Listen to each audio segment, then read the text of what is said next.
Le danger le plus insidieux est celui qui vous sourit depuis l'autre côté de la table, un verre de jus de canneberge à la main. C'est celui que l'on ne voit pas venir, masqué par la normalité rassurante et méticuleusement entretenue d'un dîner de famille. C'est précisément ce qui est étrange, juste avant que le monde ne bascule, tout semblait parfaitement, terriblement ordinaire. L'odeur du poulet rôti, un parfum qui aurait dû évoquer des souvenirs d'enfance heureux, ne faisait que mettre en évidence le vide entre nous. Chaque objet dans la maison, les photos de famille impeccablement alignées, les coussins moelleux sur le canapé semblaient faire partie d'une mise en scène élaborée. Alors que je partageais ce repas avec mes parents, un message provenant d'un numéro inconnu a vibré sur mon téléphone. « Lève-toi et pars maintenant. Ne dis rien à tes parents. » En choisissant d'obéir, j'ai levé le voile sur une terrible vérité. Le lendemain, la police frapperait à leur porte. Je n'attendais de ce dîner ni chaleur, ni étreinte, ni la moindre effusion sentimentale, mais je n'étais certainement pas préparée à ce qui allait se produire. Avec le recul, cela ressemblait au plus dangereux des pièges. Quand la vie semble normale, on baisse sa garde. On se laisse bercer par la routine, on oublie de se méfier des sourires trop parfaits. C'est précisément à ce moment-là qu'elle vous prend au dépourvu. En entrant, ma mère m'a immédiatement interpellée depuis la cuisine, sa voix faussement enjouée. « Nous sommes sur le point de manger. Entre, entre donc. » C'était comme si j'étais arrivée en retard à une joyeuse réunion, une célébration dont j'ignorais l'objet. Mon père, lui, s'est levé de sa chaise avec une légère hésitation lorsque je suis entrée dans la salle à manger, un flottement dans son geste, comme s'il ne savait s'il devait opter pour une accolade chaleureuse ou se contenter d'un signe de tête poli. Nous nous sommes fait un signe de tête. La distance était plus sûre. Bien sûr, ma sœur était déjà à table, faisant défiler paresseusement son fil d'actualité avec ce désintérêt adolescent parfaitement maîtrisé qu'elle arborait encore, même à 24 ans. Elle a levé les yeux juste assez longtemps pour accuser réception de ma présence, un haussement de sourcils à peine perceptible, avant de retourner à son écran, m'offrant le strict minimum d'attention requis par les conventions sociales. Cela ne m'a pas dérangée, je n'étais pas là pour plaire à qui que ce soit. Mon rôle, ce soir-là, était celui de l'observatrice silencieuse. La table était dressée avec un soin presque chirurgical. Ma chaise avait été tirée pour moi. Un verre m'attendait, rempli de jus de canneberge. Comme toujours. Rien de festif, rien de particulièrement attentionné, juste le jus ordinaire que j'aimais autrefois, avant que chaque geste de leur part ne devienne suspect. Ma mère m'a gratifié d'un sourire qui semblait faire partie d'une mascarade, ses lèvres s'étirant sur ses dents d'une manière qui n'atteignait pas ses yeux. « Tu aimes toujours la canneberge, n'est-ce pas ?» a-t-elle demandé. J'ai hoché la tête, un mouvement bref. Je n'avais pas touché à cette boisson depuis des mois, la trouvant désormais trop sucrée, trop acide, mais ce n'était pas le moment d'ouvrir le débat. Nous nous sommes assis. Le repas était simple, poulet, pommes de terre et une sorte de haricots verts trop cuits. Mon père faisait toujours semblant d'apprécier, commentant la cuisson parfaite de la volaille, bien que nous sachions tous le contraire. La conversation est restée superficielle, naviguant dans des eaux sûres et sans profondeur. « Comment va le travail ?» a demandé mon père, son intérêt s'arrêtant à la question elle-même. Toujours dans le même appartement. La circulation est horrible ces derniers temps. J'ai répondu par des phrases courtes, des monosyllabes. J'ai souri aux moments opportuns. J'ai même gloussé lorsque ma sœur a raconté l'anecdote d'un collègue coincé dans les portes tournantes de son immeuble. Non pas parce que c'était drôle, mais parce que je savais jouer mon rôle, la discrète, la fiable, la fille qui ne fait pas de vagues. Au milieu du couplet familier de mon père sur les travaux routiers, mon téléphone a vibré sur mes genoux. Une vibration discrète, mais qui a résonné en moi comme un coup de tonnerre. Sans trop y penser, je l'ai consulté sous la table. Le message était laconique. Pas de nom, pas d'émoticône, juste des phrases se terminant par des points fermes, comme écrites par quelqu'un qui essaie désespérément de paraître calme.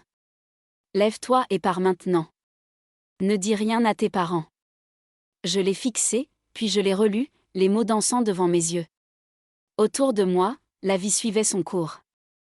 Ma mère hochait la tête en écoutant mon père, ma sœur mâchait bruyamment sa nourriture. Un dîner de famille normal. Et pourtant, on me disait de fuir comme si la maison s'était soudainement transformée en zone de danger. Je n'ai pas bougé tout de suite. Une douzaine d'explications m'ont traversé l'esprit, une blague de mauvais goût, un mauvais numéro, une arnaque sophistiquée. Mais au fond de moi, une petite voix glaciale me disait que ce n'était rien de tout cela. Je reviens tout de suite, ai-je dit en reculant ma chaise, ma voix étonnamment stable. J'ai juste besoin d'aller aux toilettes. Personne n'a posé de questions. Personne n'a même levé les yeux. J'ai pris mon téléphone et je suis montée à l'étage, car la salle de bain du haut avait une porte qui se verrouillait correctement, sans se coincer. J'ai fermé le verrou, un clic rassurant dans le silence, je me suis assise sur le rebord de la baignoire froide et j'ai regardé à nouveau le message. Puis, le cœur battant, j'ai appelé. Une sonnerie, puis une voix. « Tu es encore là ? Qui est-ce ? » C'est Marc. Marc, le petit ami ou l'ex de ma sœur. C'était difficile à suivre. Qu'est-ce qui se passe ? Bon sang, sa voix était basse, tendue, presque un murmure. Tu dois partir. Sors, c'est tout. Et surtout, ne bois rien. Ne bois pas le jus. Ma bouche était sèche. Je ne l'avais pas touchée. Pas encore. Pourquoi ? Je ne peux pas partir comme ça. Fais-moi confiance, s'il te plaît. Je ne peux pas tout expliquer, mais ta sœur est dans de sales draps. Des dettes. Il pense que c'est la seule solution. Quelle solution ? Qu'est-ce que c'est que cette histoire ? Ai-je insisté, ma voix se brisant. Dis-moi ce qui se passe. Il a hésité, un long silence où je n'entendais que sa respiration erratique. Ils ont mis quelque chose dans ton verre. Un somnifère, je crois. Ils veulent que tu perdes connaissance pour pouvoir utiliser ton empreinte digitale et déverrouiller ton téléphone. Pour accéder à tes comptes. Je suis restée assise un long moment après la fin de l'appel, le téléphone serré dans ma main, sentant le froid du carrelage à travers mes vêtements. Le choc a laissé place à une clarté glaçante. Je savais que j'avais un choix à faire, et que je l'avais déjà fait. Être la sœur aînée ne s'accompagne d'aucune cérémonie, juste d'une responsabilité silencieuse et sans fin. Nous avions 3 ans d'écart. Enfants, nos parents nous donnaient 5 $ par semaine. J'économisais, elle dépensait tout en quelques jours. Puis elle me regardait, ses grands yeux tristes, et l'adulte intervenait, elle n'en a plus. Toi, si. Ne sois pas égoïste. C'est comme ça que ça a commencé. Une habitude. Si j'économisais, je devais partager. Si elle dépensait trop, je devais réparer. Au lycée, j'ai trouvé un travail à temps partiel dans une pharmacie. Ma sœur, non. Si elle voulait une nouvelle robe pour une soirée, devinez qui on poussait du coude ? Quand je suis partie à l'université, les choses se sont calmées. Puis j'ai obtenu mon diplôme et un poste de développeuse junior. Salaire de débutant, mais pour mes parents, c'était une manne financière. Les demandes ont repris. Pourrais-tu aider avec son acompte d'inscription ? Les livres sont si chers. Elle étudiait la finance, ne travaillait pas, ne gérait pas son budget. Elle leur demandait, et ils me demandaient. Plus je gagnais, plus ils voulaient. Puis il y a eu l'alcool. Mon corps ne le tolère pas. Une demi-boisson et je suis hors jeu, une fois, à un mariage de famille, j'ai perdu connaissance après 2 gorgées de champagne. Ma famille le savait, mais l'acceptait mal. Allez, juste un petit peu. Ne sois pas si rabat-joie. Il ne s'agissait jamais de la boisson, mais de la facilité avec laquelle ils ignoraient mes limites quand cela ne les arrangeait pas. Quelques années plus tard, j'ai eu une promotion. Une étape importante pour moi. J'ai appelé mes parents, excitée. Ma mère a répondu, « C'est super. Alors, combien tu gagnes maintenant ? Tu penses que tu pourrais financer le semestre à l'étranger de ta sœur ? » Pas de félicitations. Pas de fierté. Juste un calcul. C'est ce jour-là que j'ai arrêté de dire oui. En silence.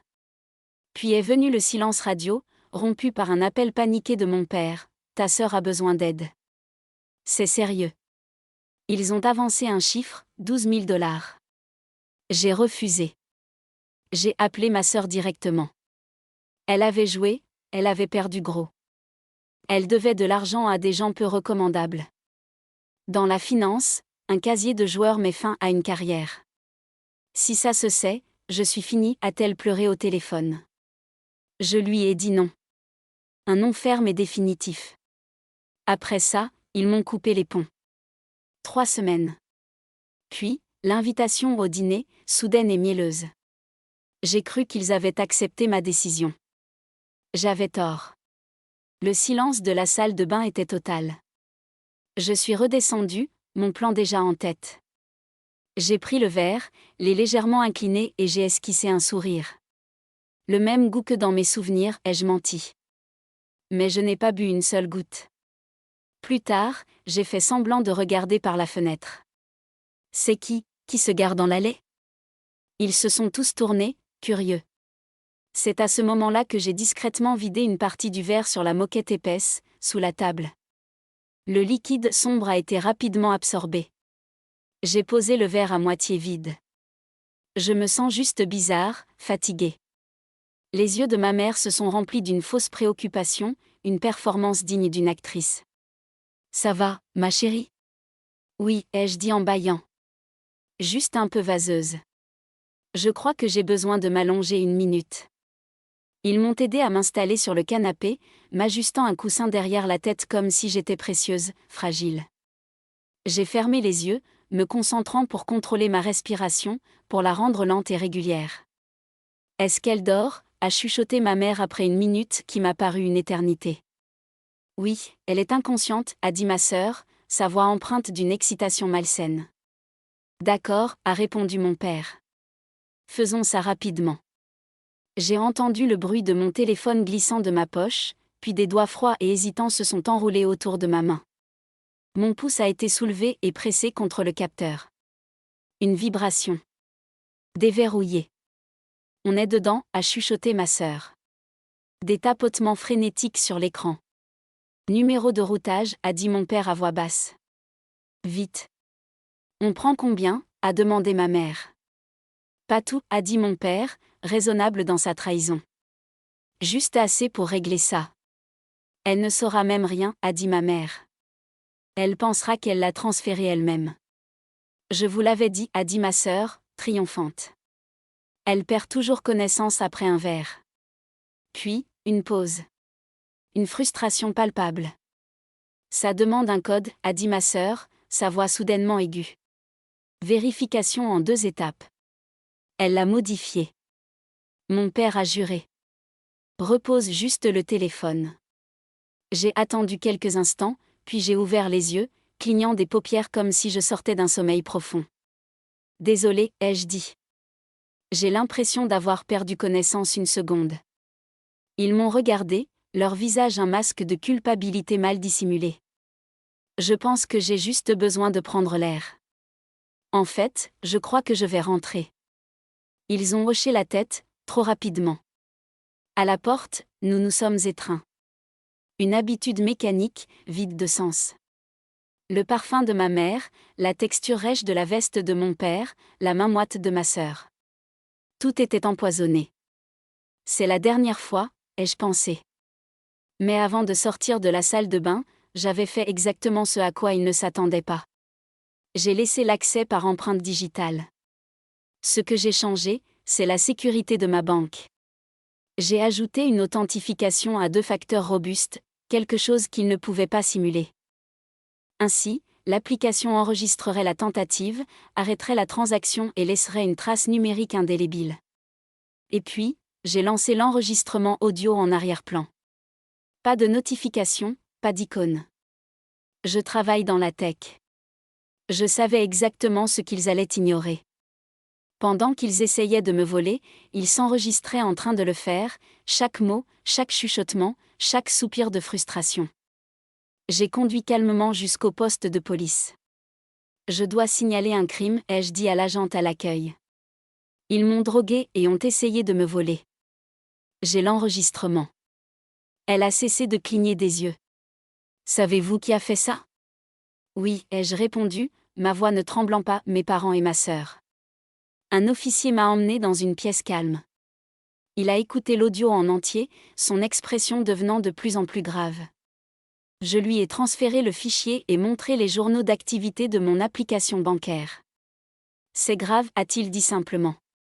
J'ai haussé les épaules. La gravité de la situation était devenue mon quotidien. 2 jours plus tard, les messages ont afflué. As-tu vraiment dénoncé ta propre famille, de ma mère? Puis de mon père, tu vas tout détruire. Ma sœur a laissé un message vocal, sa voix sanglotante et accusatrice. J'ai répondu une seule fois par texto, vous m'avez drogué. Vous avez essayé de me voler. Ça, ce n'est pas de la famille. C'est un crime. Puis je les ai tous bloqués. Je me sentais enfin capable de respirer, l'air remplissant mes poumons pour la première fois depuis des années. Ils n'ont pas contesté les accusations. L'enregistrement était irréfutable. Ils ont eu une période de probation, des amendes, des travaux d'intérêt général et une interdiction de contact. La maison a été vendue pour payer les frais de justice. J'ai croisé ma sœur une fois dans une épicerie. Elle portait un polo d'employé et rangeait des essuie-tout, le regard vide.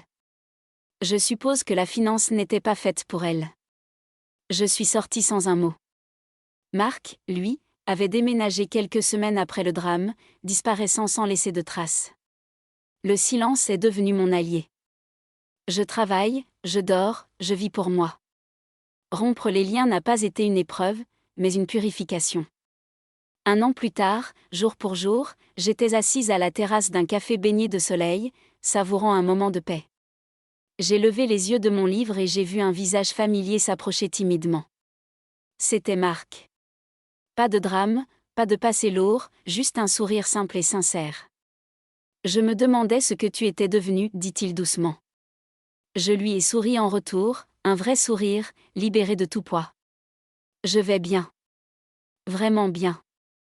En lui offrant un café, j'ai compris que la fin d'une histoire n'était pas un vide, mais l'espace nécessaire pour en commencer une nouvelle. Une histoire fondée sur la confiance et le respect, une histoire que j'écrirai enfin moi-même.